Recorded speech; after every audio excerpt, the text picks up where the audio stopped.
বাংলাদেশ জামায়াতে ইসলামী আদালতের রায়ের মাধ্যমে তাদের অধিকার ফিরে পেয়েছে বলে জানিয়েছেন জামায়াতে ইসলামীর সহকারী secretary general doctor AHM Hamidur Rahman Azad. আজ আগারগাঁওয়ে নির্বাচন ভবনে প্রধান নির্বাচন কমিশনার AMM নাসির উদ্দিনের সাথে সাক্ষাৎ শেষে সাংবাদিকদের তিনি এই কথা বলেন।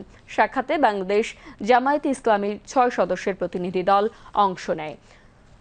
ডক্টর AHM হামিদুর রহমান আজাদ বলেন, জামায়াতে ইসলামী বিগত দিনের মতোই এখন একটি নিবন্ধিত রাজনৈতিক দল। তিনি বলেন, যত দ্রুত সম্ভব সর্বোচ্চ আদালতের এই রায় কার্যকর করা হবে বলে তাদের আশ্বস্ত করেছে নির্বাচন কমিশন।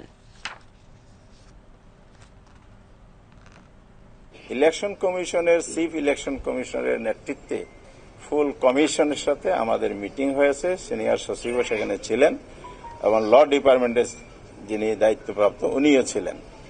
এই মিটিংয়ে এই আদালতের রায় এক্সিকিউশনের ব্যাপারে যে আমরা আবেদন করেছি ইলেকশন কমিশনের কাছে, সেটার উপরে ডিসকাশন হয়েছে।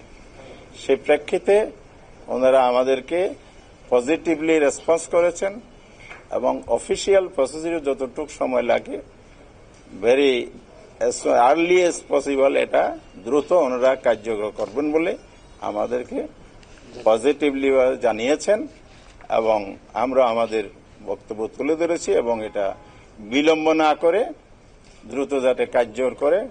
দেশ জাতি সবাই এটার দিকে তাকিয়ে আছে। এটার সাথে কোটি কোটি মানুষের আবেগ অনুভূতি জড়িত। তার চাইতে বড় কথা হচ্ছে আদালত যে আমাদের অধিকার ফিরিয়ে দিয়েছে, এটা আমাদের রাইট। এই রাইটটাই আমরা পেতে চাই। আমরা ইলেকশন কমিশন সেটা করবেন এই আস্থা রেখেই আমাদের আলোচনা শেষ করেছি।